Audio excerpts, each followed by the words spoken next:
Bismillahirrahmanirrahim. Assalamualaikum warahmatullahi wabarakatuh.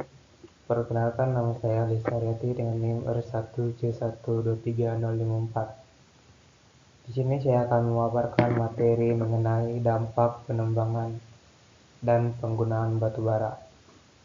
Langsung saja di slide pertama. Secara umum, suatu kegiatan penambangan dikatakan berdampak apabila aktivitasnya baik dalam tahap eksplorasi, eksploitasi maupun pasca tambang menimbulkan perubahan yang signifikan dan terukur terhadap lingkungan fisik, kimia, biologi, sosial, ekonomi, dan budaya di wilayah sekitar atau lebih luas. Dampak penambangan batu bara. Fase penambangan batu bara melibatkan pembukaan lahan, penggalian, dan pengangkutan batu bara dari perut bumi.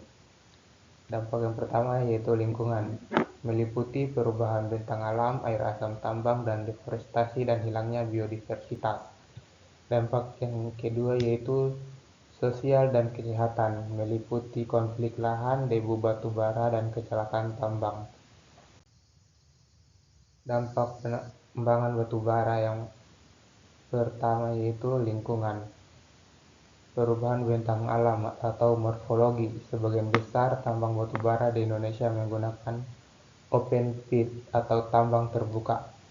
Hal ini meninggalkan lubang tambang atau void raksasa yang mengubah topografi asli, seringkali berupa danau asam yang berisiko jebol atau meluap. Yang kedua yaitu air asam tambang. Batuan yang mengandung mineral sulfida seperti pirit yang terpapar udara dan air akan bereaksi membentuk asam sulfat.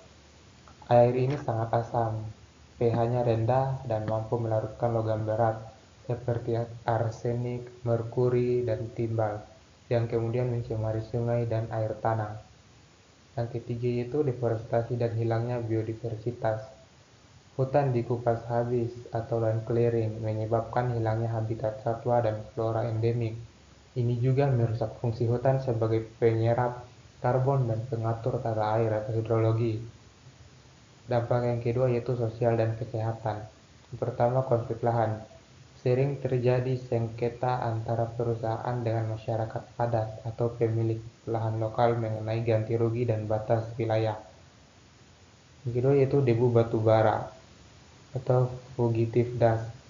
Proses penggalian dan pengangkutan hauling menghasilkan debu hitam yang terhirup warga sekitar, meningkatkan risiko ispa atau infeksi saluran pernapasan.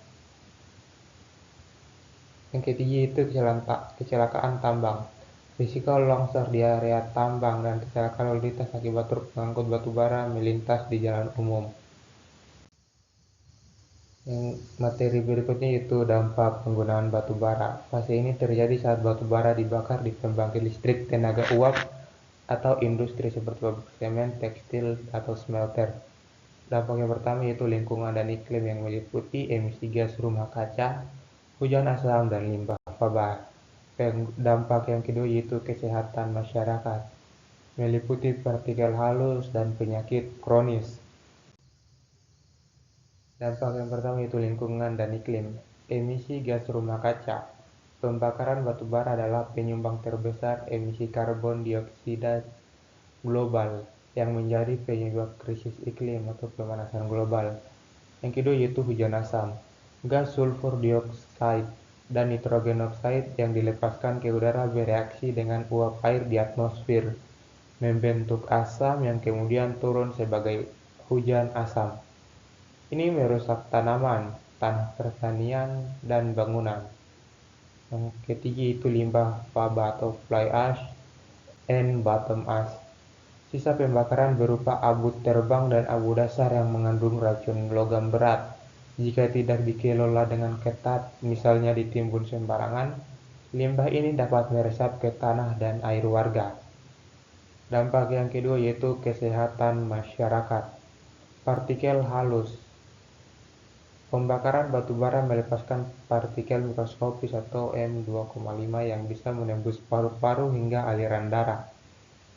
Yang kedua yaitu penyakit kronis. Paparan jangka panjang dikaitkan dengan peningkatan risiko seperti kanker paru-paru, penyakit jantung dan stroke, dan gangguan perkembangan otak pada anak. Baik, secara prinsip tidak ada pertambangan yang tidak berdampak. Suatu kegiatan pertambangan dinyatakan berdampak ketika aktivitasnya mengubah roda lingkungan, seperti fisik, kimia, dan biologi, dan tatanan sosial melampaui daya dukung alam dan baku mutu yang ditetapkan. Perubahan ini bersifat sistematik, mulai dari perubahan bentang alam hingga struktur ekonomi masyarakat. Batu bara merupakan contoh paling nyata dari industri ekstraktif dengan dampak ganda yang masif di hulu, menghancurkan ekosistem lokal secara fisik seperti lubang tambang, air asam, dan deforestasi, dan memicu konflik sosial di hilir, menjadi polutan global yang merusak atmosfer dan kesehatan publik. Meskipun batu bara menyediakan energi murah dan pendapatan ekonomi, terdapat biaya eksternalitas yang sangat tinggi yang sering tidak terhitung.